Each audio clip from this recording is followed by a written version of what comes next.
So let's get this straight. Dr. Ben Carson endorses Donald Trump. That's right, Donald Trump, the man who made fun of Ben Carson in Iowa for lying about stabbing a teenager in Detroit, saying the belt wouldn't stop the knife, it would go down and up and all around. And Donald Trump didn't say Ben Carson isn't telling the truth. And if he did try to stab somebody, we don't want that kind of a person in the White House. All that stuff is forgotten by Ben Carson, who said he's known Trump for years. They live near each other in Florida.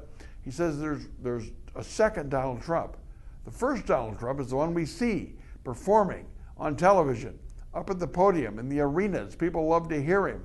But he says the second Donald Trump is cerebral. He'll listen to you. He'll solve problems. And that's the Donald Trump he was endorsing. And I'm thinking, now wait a minute.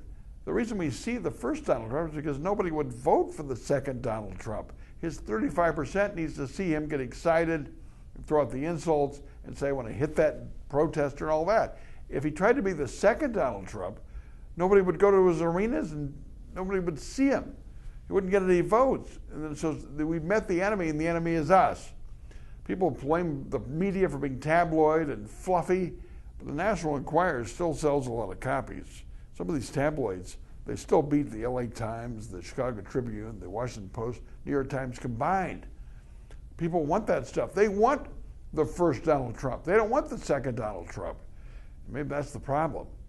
We want the wrong things. It's our fault. My 2 cents. My 2 minutes are brought to you by Capital Consultants and Edge Construction. Mike Tuig and his staff can redo your kitchen, your basement, your bathroom, your staircase, make your home feel just like home. We can talk about this and more on the radio tomorrow at 8 on 92.1 FM The Mike, The Mitch Henck Show. Talk to you then.